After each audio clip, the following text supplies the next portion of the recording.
Il mérite notre acclamation. Nous allons nous mettre debout et nous allons vraiment l'acclamer. On acclame pas, on l'acclame. Amen.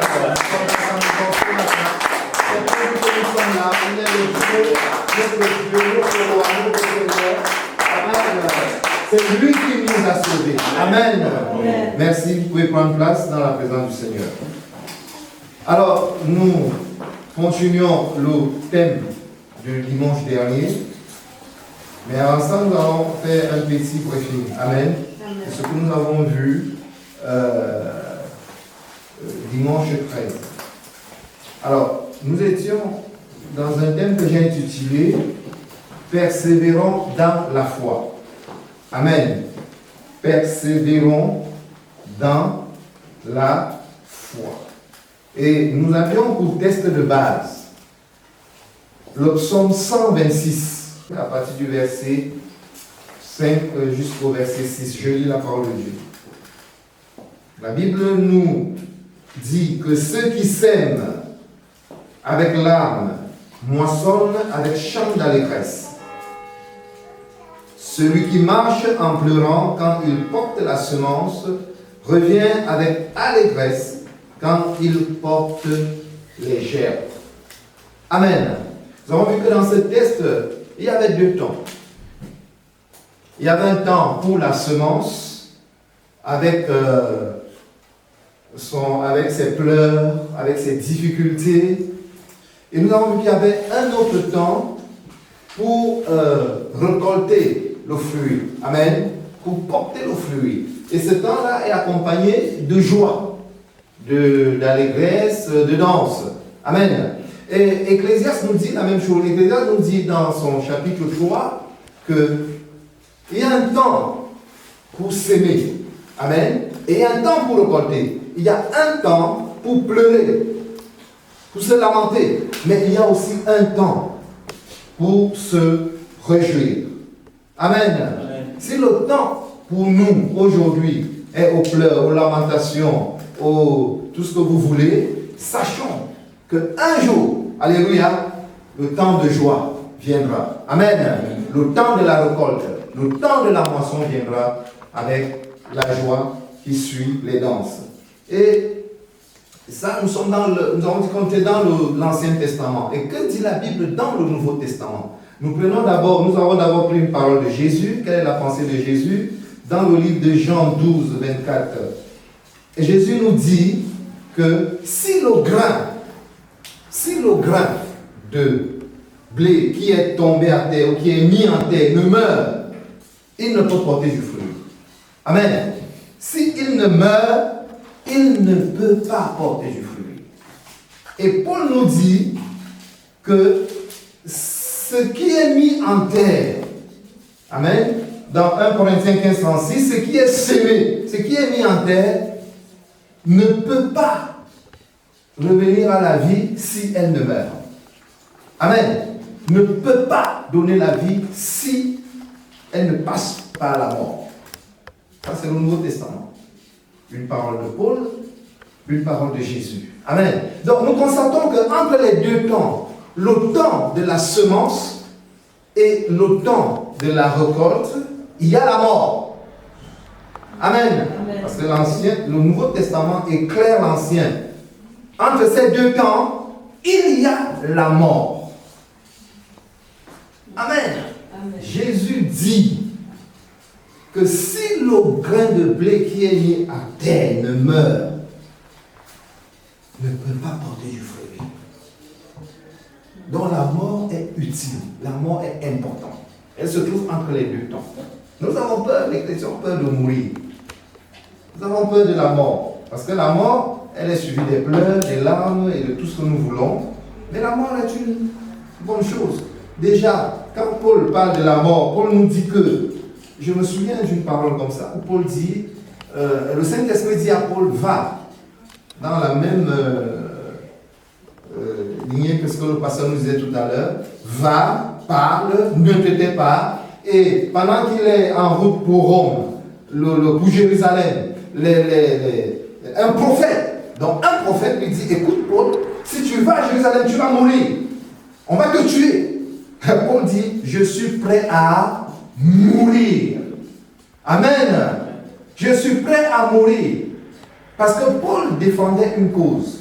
Il servait une cause. Nous allons arriver à ce niveau-là tout à l'heure. Et ce qui est important ici, c'est l'attitude que nous devons avoir entre les deux temps. Amen. Quelle attitude devons-nous avoir entre les deux temps? Alors, nous avons vu que entre les deux temps, quelle attitude devons-nous avoir? La première attitude, c'est la foi. Amen. La foi. Pourquoi la foi? D'abord, parce que Dieu a dit que mon juste vivra par la foi. Amen. Amen. Amen. Ça, c'est dans Hébreux 10, je crois, le verset 38. Mon juste vivra par la foi. Ensuite, dans Hébreux 11, le verset 1, Dieu nous dit que la foi est une ferme assurance des choses que on espère, une démonstration, celle qu'on ne voit pas. Ça, c'est une version. Il y a des versions qui disent que la foi, c'est la capacité de ramener à l'existence ce qui n'existe pas. Amen. Donc, Dieu nous a donné la foi comme un élément qui doit nous permettre à ramener à l'existence les choses qui n'existent pas. C'est-à-dire des choses qu'on ne voit pas avec nos yeux physiques, que les gens ne voient pas. Mais Dieu a mis en nous la foi. Tout le monde a la foi. Amen. Dieu a mis en nous la foi. Quand les disciples disent au Jésus, donne-nous la foi, Seigneur. Jésus leur dit, si tu as même une petite foi comme ça, si tu as même une petite foi comme ça, la Bible dit qu'à chaque chrétien, Dieu a donné une mesure de foi. Amen. C'est écrit dans le livre des Romains. Dieu a donné une mesure de foi. Donc, même si elle est petite, manifeste-la. Amen. Parce que les temps que nous traversons, nous avons vraiment besoin de la foi. Et comment manifester cette foi? Nous avons dit, premier point, nous devons faire confiance en notre Dieu. Amen. Parce que rien n'est impossible à Dieu. C'est lui qui nous a appelés. Ce n'est pas les hommes qui se moquent de nous, qui peuvent dire n'importe quoi. C'est Dieu qui nous a appelés. Donc, premier point, nous devons faire confiance en Dieu. Deuxième point, nous devons croire en nous-mêmes. Amen. Amen. Nous devons croire en ce que nous faisons. Amen. Si nous sommes nous-mêmes les premiers à dénigrer ce que nous faisons, si nous ne croyons pas en ce que nous sommes et en ce que nous faisons, nous aurons du mal. Amen. Le troisième point, le deuxième point, j'ai pris Marc 9, où la Bible dit que tout est possible à celui qui croit. Alors, au troisième point, nous avons dit qu'il faut parler. Amen. Oui. Amen. Amen. Amen. Il faut parler. La Bible dit que dans 1 Corinthiens, qu'est-ce que la Bible dit dans 1 Corinthiens? Où est-ce qu'on a pris le verset? Il faut parler. 1 Corinthiens 4, n'est-ce pas? 2 Corinthiens 4, verset 18, c'est ça? 13. D'accord, vous suivez. 2 Corinthiens 4, 13. J'ai cru, amen, c'est pourquoi j'ai parlé. Et Dieu nous dit encore ce matin qu'il faut parler, il ne faut pas se taire. Il y a un peuple nombreux à gagner dans ce pays et dans le monde. Amen. Nous devons parler. Nous devons parler à notre semence. Amen. Nous avons sémé, le ministère a été sémé, il est là. Nous devons lui parler, parce qu'il faut qu'il porte du fruit. Par la prière, nous devons parler. Nous devons proclamer les choses. Nous devons proclamer, nous devons parler, dire des bonnes choses. Amen. Parce que d'autres, ne vous inquiétez pas, ils sont dans le secret en train de maudire, en train de dire des mauvaises paroles qui doivent nous arriver. Et nous devons faire le contraire, nous devons dire les bonnes choses sur nous-mêmes, sur notre semence. Amen. Amen. Et nous verrons ces choses s'accomplir. J'ai cru, c'est pourquoi j'ai parlé. C'est ça la manifestation de la foi. Et ce matin, nous allons parler de la persévérance, qui est le point B de ce message. Amen. Alors, la persévérance.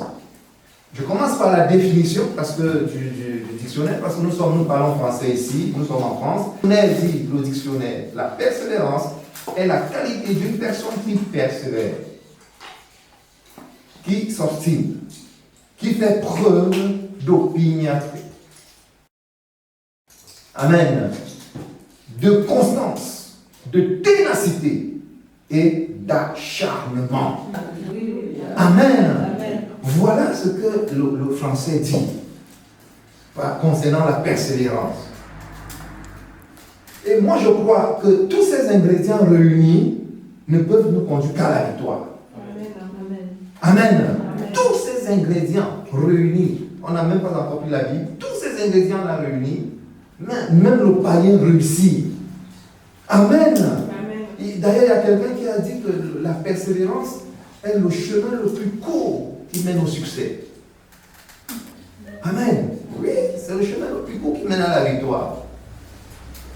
Mais comment il peut me dire que c'est le chemin le plus court?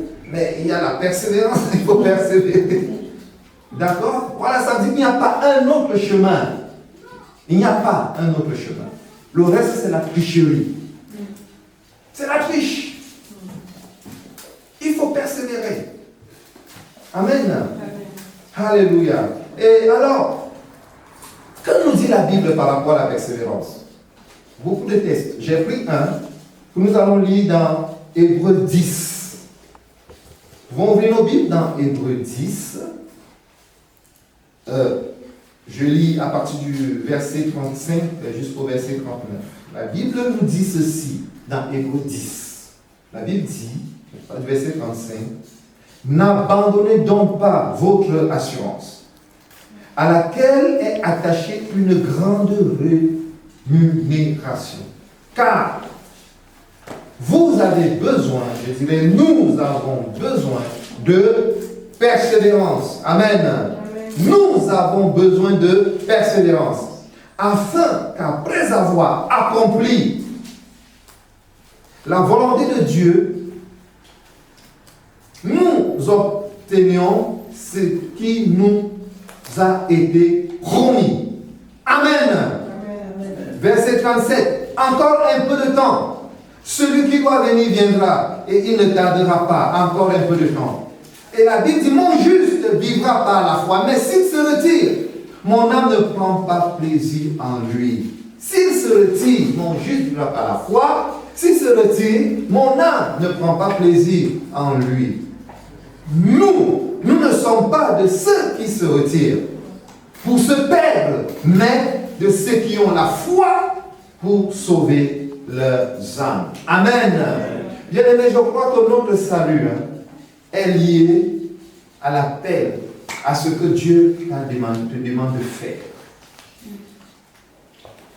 À ce que Dieu t'a proclamé dans ta vie que tu dois faire. Dieu est bon. Je sais que tout le monde sera sauvé. Tous ceux qui ont cru. Amen. Tous ceux qui ont cru, tous ceux qui sont repentis, qui ont cru en Jésus, ils seront sauvés. Mais, alors ce qu'il t'a demandé de faire, si tu ne le fais pas,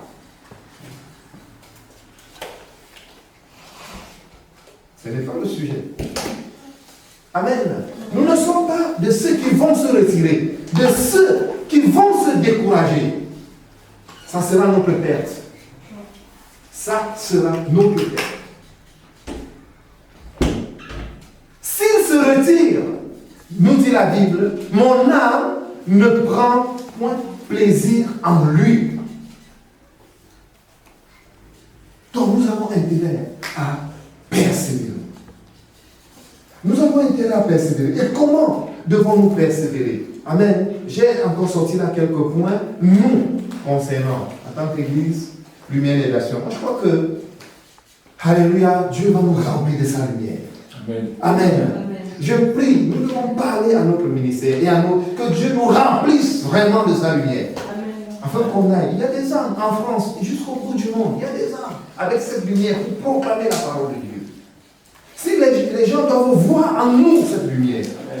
Amen. Amen. Amen. Et c'est tous ensemble, nous devons vraiment avoir ce désir d'accomplir l'œuvre de Dieu. Alors le premier point que j'ai ressorti dans ce message de persévérance, c'est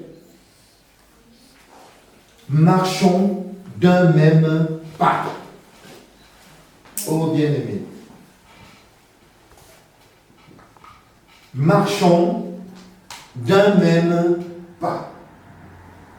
J'ai tiré ce point du texte de Philippiens, chapitre 3, au verset 16. que nous pouvons le lire.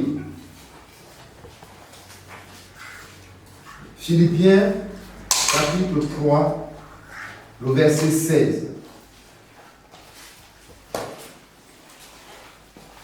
Parce que persévérons, c'est bien, mais nous devons persévérer. Comment en tant qu'Église, en tant que groupe? Philippiens 3, 16. La Bible nous dit, seulement au point où nous sommes parvenus, marchons d'un même pas. Amen. Amen. Marchons d'un même pas. Bien-aimés, regardons vers la même direction. Alléluia. Ayons la même vision. Ayons la même vision. La même détermination. Le même langage. Amen. C'est l'unité. Si nous ne marchons pas d'un même pas, ça va être difficile. S'il y en a qui traînent, ça va être difficile. S'il y en a qui vont à gauche, à droite, pendant que nous devons avancer, ça va être difficile. Marchons d'un même pas. Soyons soudés. Nous avons des adversaires devant nous. Et pour affronter nos ennemis, nous devons être unis. Nous devons être unis. Nous devons aller d'un même pas. La même détermination. Nous devons croire à la même chose. Quand les gens voyaient les disciples, quand Pierre voulait se cacher, pasteur, devant la petite fille, qu'est-ce que la petite fille a dit? Pierre voulait se cacher, ils ont dit, tu parles. Il a dit, moi je ne suis pas avec eux. Non, je ne connais pas cet homme, de quoi vous parlez?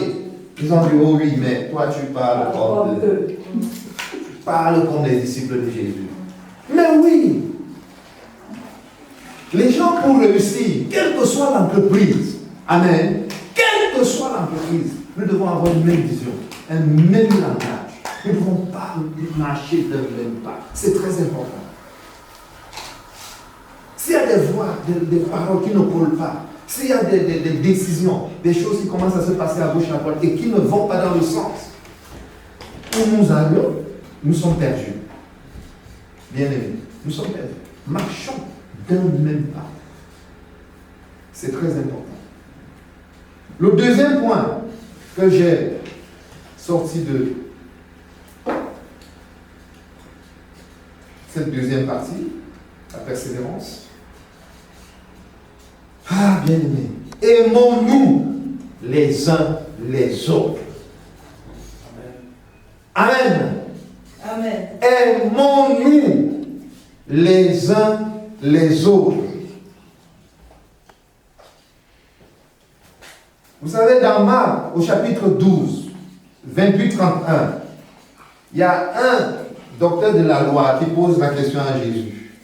Quel est le plus grand commandement? Vous vous souvenez? Jésus dit, premièrement, tu aimeras l'Éternel ton Dieu de toute ton âme, de toutes tes forces, de tout ton cœur, ainsi de suite. C'est Jésus qui parle. Tu aimeras l'Éternel ton Dieu. Mais tu ne peux pas dire à quelqu'un que tu n'aimes pas Dieu. Quel est, moi, le pouvoir que j'ai pour dire que toi tu n'aimes pas Dieu? C'est Jésus qui connaît les cœurs. Amen. C'est Jésus qui connaît les cœurs. Mais il nous a donné une preuve de quelqu'un qui n'aime pas Dieu. C'est dans sa parole.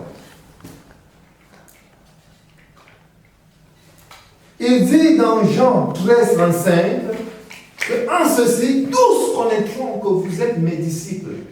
Si vous faites quoi? Si vous vous aimez les uns les autres. Amen. C'est un point très important, bien aimé. Si vous vous aimez les uns les autres, c'est Jésus qui nous réunit ici ce matin. Il a dit, une parole est sortie ce matin, là où 2, 3 sont unis en son nom. Il est là. Il est là. Mais il est là comment? Là où il y a la haine, les critiques, les murmures, les calomnies, la méchanceté. Non. Amen. L'amour, c'est un style de vie. Ce n'est pas des paroles en l'air.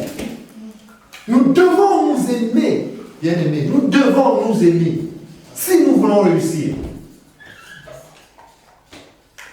Si nous ne pouvons pas nous aimer là, quand nous serons nombreux, vous imaginez, dans une grande église, quand il y aura une grande foule, comment allons-nous faire? Bien, nous mettons nos vies en règle par rapport à certaines choses. La Bible dit en ceci, ils connaîtront, le monde connaîtra que nous sommes ses disciples. Si nous nous aimons les uns les autres, et 1 Jean, une parole très dure qui est dans 1 Jean au chapitre 4, 20 à 21, il dit que si tu n'aimes pas ton frère qui est à côté de toi, ta soeur qui est à côté de toi, comment tu peux dire que tu aimes Dieu? Voilà un signe. Voilà un signe. Des pasteurs, ils sont assis avec la haine les uns contre les autres. Les chrétiens, nous sommes là pour le Seigneur. Et nous venons nous asseoir avec la haine dans le cœur. Ce n'est pas possible. On ne peut pas réussir. Dans aucune entreprise. Aucune entreprise ne peut réussir comme ça là. Nous devons nous battre. Nous devons obéir à la parole de Dieu. Et nous devons nous battre. Parce que si nous n'obéissons pas, qui est-ce qui nous donnera la victoire? Il faut qu'on se dise la vérité. Qui nous donnera la victoire si on n'obéit pas à cette parole? Voilà les exemples que j'ai trouvés. Très important. Bien-aimé, aimons-nous. C'est très important. Aime ton prochain assis à côté de toi. Aime ta soeur, ton frère. Aimons, donnons l'amour. Alors nous allons avancer. Il sera au milieu de nous. Et nous, parce que Dieu est amour, hein, il ne s'associe pas avec les criminels. La Bible dit que celui qui est son frère est un meurtrier. Dieu ne s'associe pas avec les criminels. Donc si nous voulons Dieu au milieu de nous, aimons-nous sincèrement. J'insiste sur ce point. Deuxièmement, troisièmement, qu'est-ce que nous devons faire? Quel point j'ai trouvé là? C'est que ayons le même zèle. Amen. Nous voulons aussi des amens pour nous encourager. Amen. Amen. Alléluia. Bien-aimés, ayons le même zèle. Le même zèle. Alors, la Bible nous dit dans le livre de Hébreux 6.11. Hébreux 6.11. Ayons le même zèle.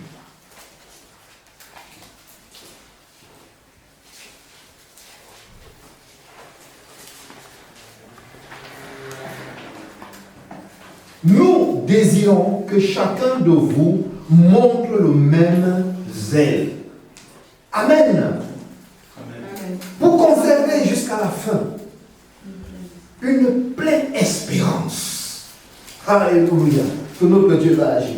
Nous devons avoir le même zèle. J'ai dit bon, le zèle c'est le français. Je vais encore un peu voir le dictionnaire. Amen. Amen. C'est normal. Il faut aller, c'est le français. Le dictionnaire français nous dit le zèle, c'est l'ardeur qu'on met pour servir une personne ou une cause. Amen.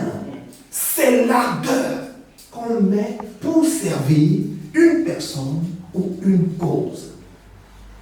Alléluia. Et Jésus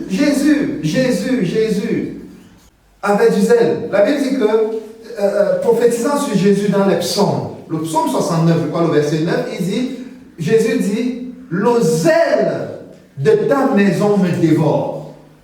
Alléluia. Le zèle, c'est l'amour. C'est l'amour que j'ai pour ta maison. L'amour que j'ai pour ton œuvre. Alléluia. Jésus avait plein d'amour pour son Dieu. Et il avait beaucoup d'amour pour l'œuvre de Dieu. Beaucoup d'amour pour ce qu'il est venu faire. Il nous a aimés. Nous sommes la maison de Dieu. Jésus a eu du zèle pour nous. Amen. Amen. Quand il fallait nous sauver, il n'a pas reculé. Il a eu du zèle. C'est comme un feu qui brûlait en lui. C'est comme un feu. Nous devons être animés de ce feu. Étant donné que, bien, en plus, nous servons la bonne cause. Alléluia. Nous servons qui? Jésus. Moi, je suis venu ici pour servir Jésus. Et je serai zélé, que Dieu me garde, que Dieu m'aide. Amen. Que je sois zélé jusqu'à la fin. Amen. L'ardeur, l'ardeur. Nous sommes zélés pour beaucoup de choses. Les gens sont zélés pour beaucoup de choses. Regardez le monde. Comment les gens sont zélés pour les choses qu'ils font. Regardez, certains sont zélés pour leur religion. Jusqu'à tuer les gens. Le zèle. Le zèle. Le zèle. Bien-aimés, nous servons le Seigneur. Amen. Amen. Nous servons le Seigneur. Nous servons une cause, l'évangile. Amen. Et nous devons être zélés. Et nous devons avoir le même zèle. Vous savez, c'est un courage. Quand je viens à la prière, mon frère, je vois mon frère qui est là, ça me fortifie. Je leur disais à Lomé, vous voyez, quand tu viens à la prière, s'il n'y a personne, est-ce que tu seras encouragé? Non. Peut-être que ton zèle va faire que toi, tu aimes ton Dieu et tu le sers. Tu sais ce que tu fais, tu sais qui tu sers et tu vas tenir. Mais c'est difficile quand on est seul, comme ça, à comprendre. Mais quand une deuxième personne arrive, une troisième personne arrive, dans sa vie, des feux, chacun vient avec son feu, ça fait un grand brasier. Alléluia. Et c'est encore plus puissant.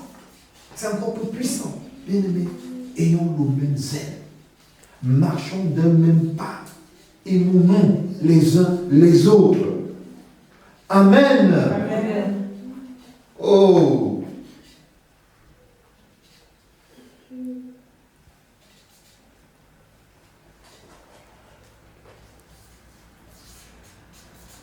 J'ai trouvé un quatrième point que j'ai intitulé « Soyons des vrais imitateurs ». Soyons des vrais imitateurs. Allons-y dans le livre de 1 Corinthiens au chapitre 11. 1 Corinthiens chapitre 11. Soyons des vrais imitateurs. 1 Corinthiens chapitre 11. Quand Alomé, quelqu'un n'arrive pas à comprendre ce que j'étais en train de lui dire, j'ai dit regarde comment je fais. Amen. J'ai changé de stratégie, j'ai dit regardez comment je fais. C'est le meilleur enseignement. Amen. Et regardez comment je fais. Donc, la Bible nous dit dans 1 Corinthiens 11.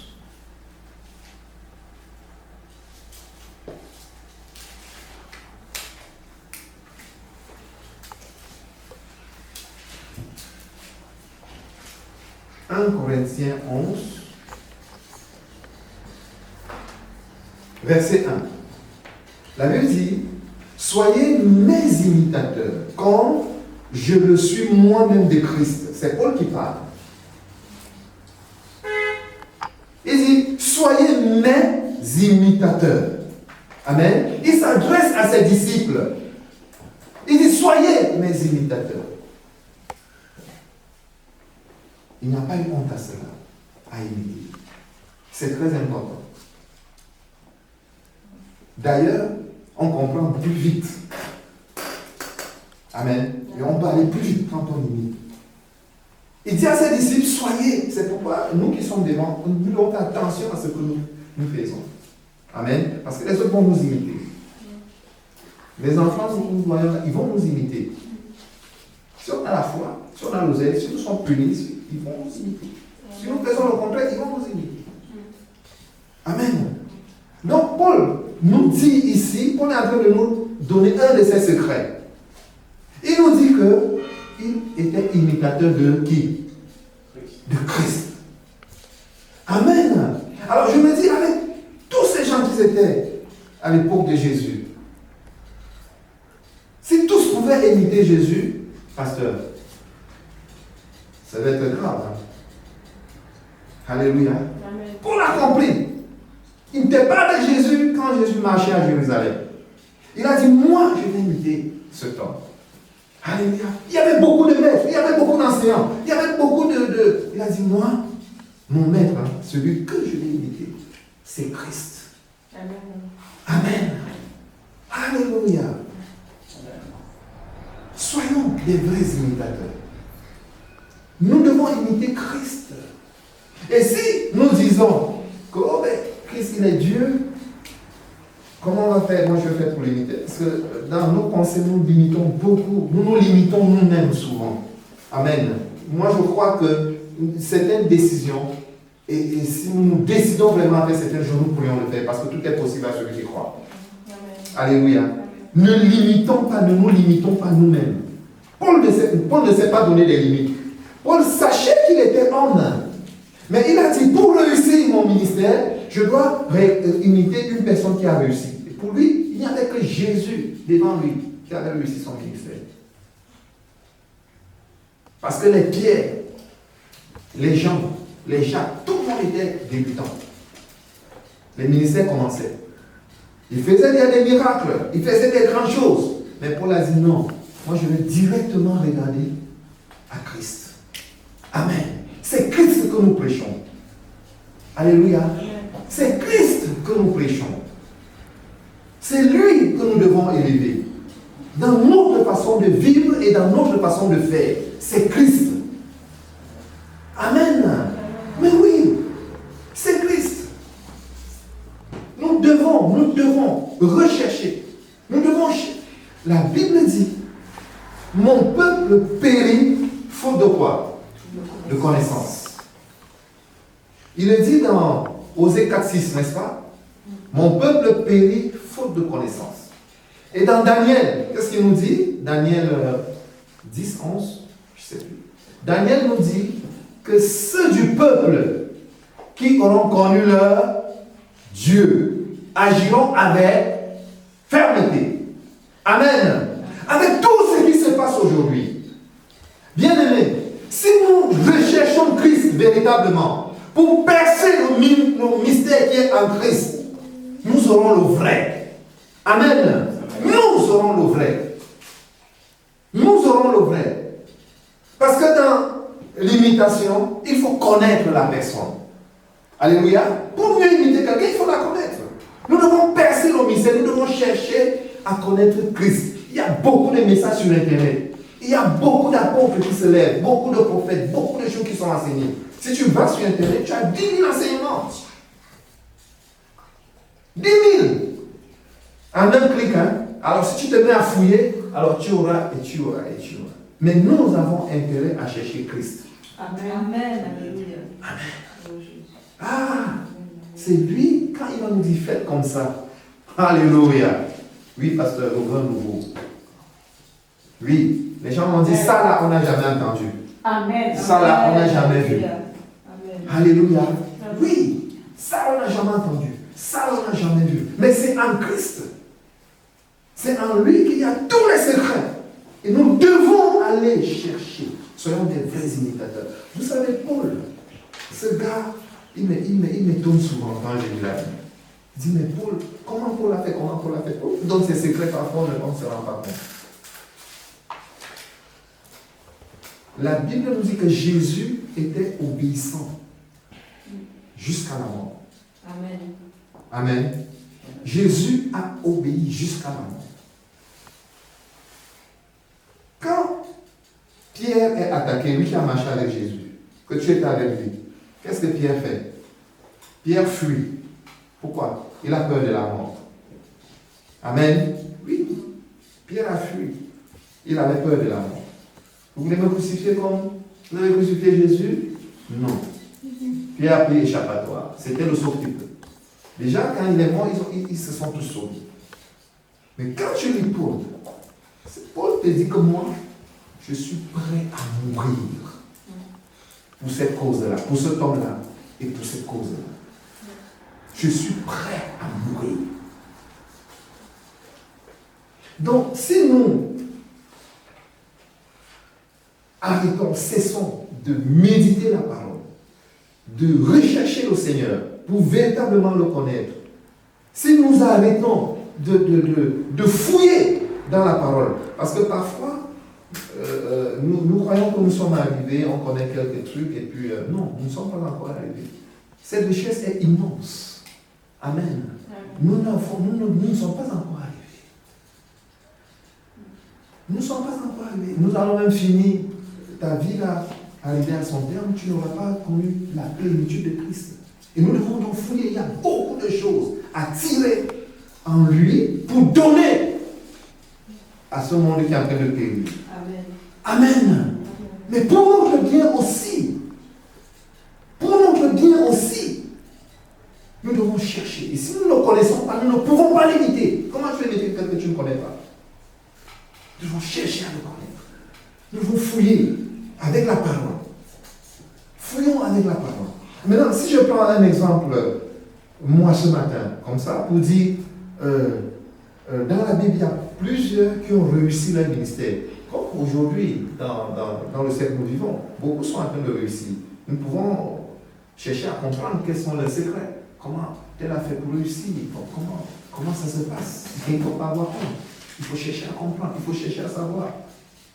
La Bible nous dit dans Romains 4,